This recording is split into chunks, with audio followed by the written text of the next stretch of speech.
Hello అండి. ఇదివరకు రోజుల్లో మనకి జలుబు, దగ్గు అంటే చాలా ఈజీగా తీసుకునేవాళ్ళమండి. కానీ ఎప్పుడైతే కోవిడ్ వచ్చినప్పటి నుంచి మనకి చాలా భయం. తుమ్మినా, దగ్గినా ఏం చేసినా కానీ అమ్మో! నాకు కోవిడ్ సింప్టమ్స్ వచ్చేసినాయేమో, కోవిడ్ వచ్చిందేమో అని చాలా భయపడతా ఉంటాం కదండీ.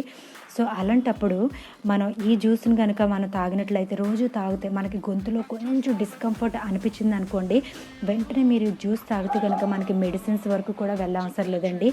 ఇంట్లోనే మనం హోమ్ రెమెడీస్ ఈజీగా చేసుకొని చాలా ఫాస్ట్‌గా కూడా క్యూర్ అయిపోతదండి. ఇది చాలా చాలా ఈజీ రెసిపీ అండి. 3, 4 సంవత్సరాల నుంచి మేము ఇది తాగుతున్నాము. ఎప్పుడైతే నేను స్టార్ట్ చేశానో అప్పటి నుంచి మాకు జలుబు, దగ్గు లేవు. మా పాపకైతే అంత మాటలు ఎక్కువ జలుబు చేసేదండి. ఈ జ్యూస్ నేను ఎప్పుడైతే ఇవ్వడం మొదలుపెట్టానో అప్పటి నుంచి తనకి హెల్త్ మంచిగా ఉంది. ఇమ్యూనిటీ కూడా చాలా మంచిగా పెరిగింది. ఇది చెప్పాలంటే ఒక రకంగా ఇమ్యూనిటీ బూస్టర్ కూడా అనొచ్చండి. చాలా చాలా మంచి రెసిపీ అండి. మీరందరూ తప్పకుండా చేయండి. చాలా ఈజీ కూడా. మీరు ఒకసారి తాగితేనే మీకు తెలుస్తది. ఈవెన్ బ్యాడ్ బ్రీత్కి కూడా ఇది చాలా మంచిగా పనిచేస్తుందండి. తయారు చేసే విధానం చూద్దామండి. ఒక కప్పు ధనియాలు తీసుకున్నాను, కొంచెం చెక్క తీసుకున్నానండి. ఆ చెక్కను దంచి పెట్టుకోండి. తర్వాత మిక్సీ జార్ తీసుకుని అందులో ఫస్ట్ చెక్కను వేసుకుని గ్రైండ్ చేసుకోండి. మరి పౌడర్లా చేసుకోవద్దు. తర్వాత ధనియాలను కూడా వేసుకుని ఒకసారి మిక్సీ చేసుకోండి. చూపించినట్టుగా చేసుకోండి. మరీ ఎక్కువ పౌడర్ లాగా చేసుకోవద్దండి. ఇలా ఉంటే సరిపోతుంది.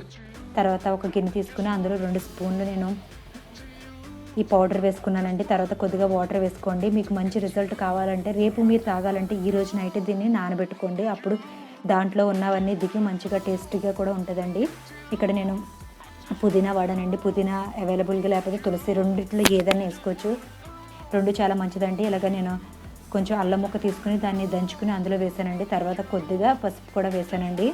మ్యాక్సిమం ఇంట్లో చేసుకున్నదైతే యూజ్ చేస్తే చాలా మంచిదండి. బయట దానికన్నా ఇంట్లోదే బెస్ట్.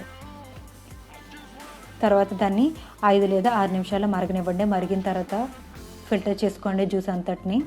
తర్వాత 2 స్పూన్లు హనీ వేసుకోండి. తర్వాత కొద్దిగా నిమ్మరసం కూడా పిండుకుని దాంట్లో కలుపుకుని తాగండి. మీకు ఎప్పుడు కొంచెం ప్రాబ్లం అనిపిస్తున్నప్పుడల్లా ఇది తాగుతూ ఉంటే చాలా రిలీఫ్ వస్తుందండి. మరి ఒకసారి తాగిన తర్వాత దాన్ని పడే అవసరం లేదండి. మళ్ళీ కొంచెం వాటర్ వేసుకుని దాన్ని మరగబెట్టుకుని మళ్ళీ తాగొచ్చు. అలాగే 2, 3 సార్లు తాగొచ్చు.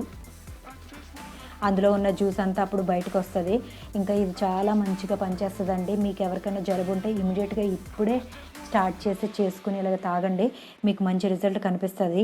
మరి చూసారు కదండి. మీకు ఈ వీడియో నచ్చినట్లయితే లైక్ చేయండి.